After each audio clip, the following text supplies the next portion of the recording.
자, 여러분들, 우리 한포TV 시청자 여러분들, 대한민국을 지키기 위해서 깨어 계시는 우리 한포TV 구독자 여러분들, 자, 자유주의자로서 오늘도 소신을 다해서 한번 팩트 폭행을 한번 날려보는 그런 시간을 가져보겠습니다. 여러분, 자, 방금 한동훈 국회의원님이 페이스북에 올린 폭탄 선언을 보시면 되게 좋은데, 저는 사실 한동훈 의원님이 쓴 글 보면 사실 소름이 좀 돋아요. 자, 왜 그런가?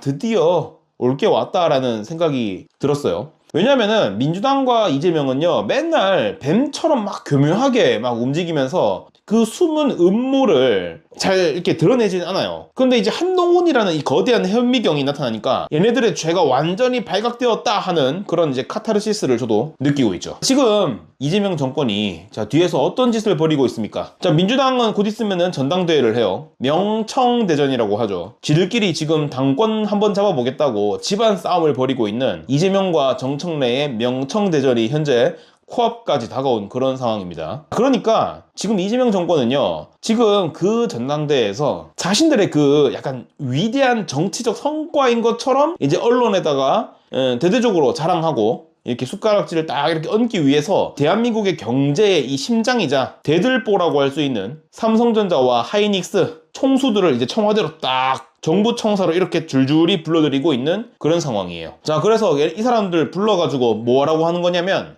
호남에다가 제2의 반도체 클러스터를 지어라, 거기에 천문학적인 돈을 투자해라 라고 말하면서 이 사방에서 이제 팔을 막 비틀고 멱살을 막 잡으면서 이렇게 압박을 막 가하고 있는 그런 상황이죠. 이게 기업들이 원해서 하는 투자입니까? 천만의 말씀이겠죠. 자, 기업의 이제 미래라던가 이 타당성, 경제적 타당성, 비전 같은 것들은 눈을 씻고 찾아볼 수가 없는 오로지 자신들의 그런 표밭을 다지고요, 정치적인 전리품을 챙기기 위해서 이번 총수들을 이렇게 협박하고 있다는 것으로 지금 보여지고 있습니다. 물론 저 무도한 저 이재명 정권은요, 나중에 언론에 발표할 때는 겉으로는 아주 세련되게 포장을 하게 될 거예요. 자, 기업들이 정부의 훌륭한 이 정책에 이제 호응하여서 자발적으로 자, 국가 경제를 위해서 호남에다가 투자를 했다고 결정했다, 뭐 이런 식으로 대대적으로 이런 명비어천가 이런 걸 또 부르도록 하겠죠. 자, 하지만 여러분들, 우리가 바보입니까?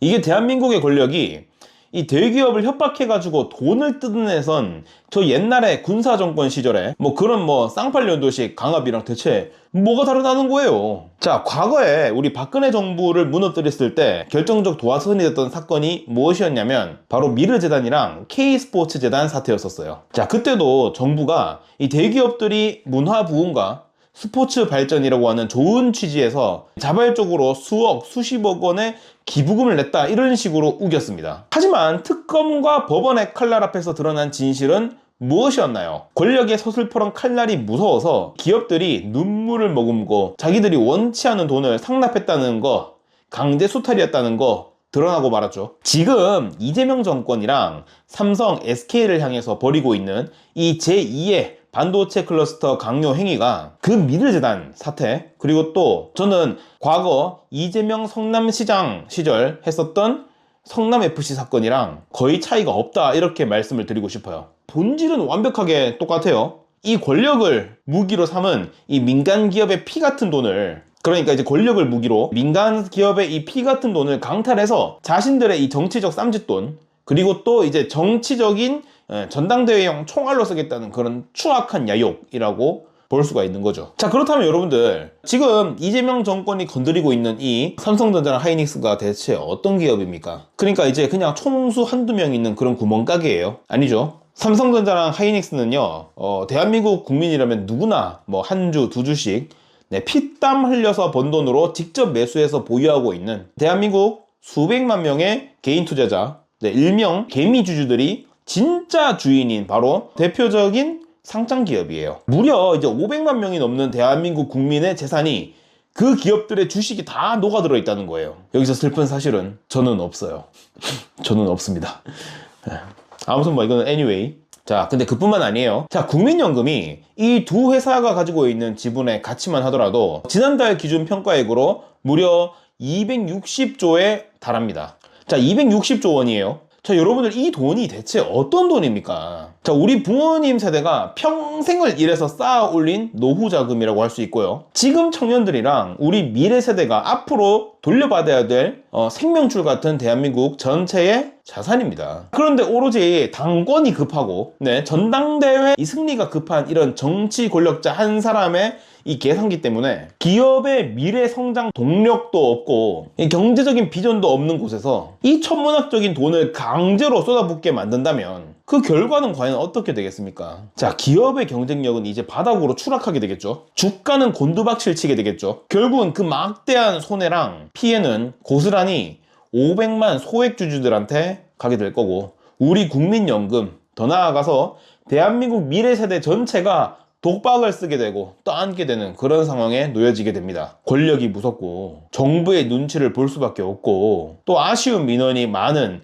그런 대기업 총수 몇 명만 골방으로 불러가지고 윽박 지르고 협박하고, 그러면은 기업의 진짜 주인인 수백만 주주들은 아무 소리도 못하고 그냥 예 하면서 도살장에 끌려가는 소 마냥 그렇게 따라가야 되는 거예요.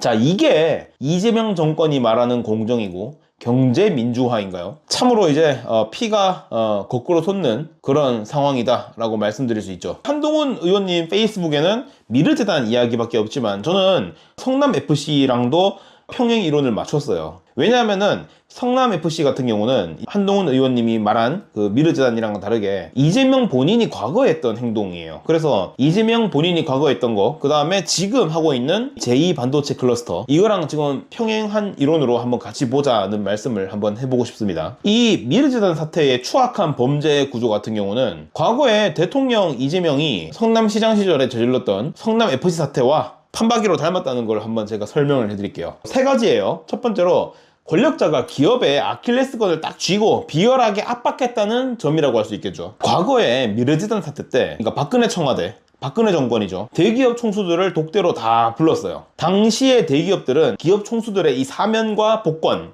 국세청 세무조사 이 면제되는 거, 그리고 이제 대기업 면세점 특허 허가 같은 그런 정권의 처분만 바라보고 있는 좀 약간 시급한 아킬레스건들이 있었습니다. 권력은 그 약점을 교묘하게 쥐고 흔들었고 기업들은 살아남기 위해서 수억에서 수십억 원의 돈을 낼 수밖에 없는 그런 상황이었습니다. 이재명 성남FC 사태는 어땠었냐면, 이재명 성남시장 시절에 성남시는 관내에 있었던 두산건설, 네이버, 차병원 같은 이런 거대한 기업들로부터 성남FC가 광고비와 후원금 명목으로 수십억 원을 갈취하듯이 받았습니다.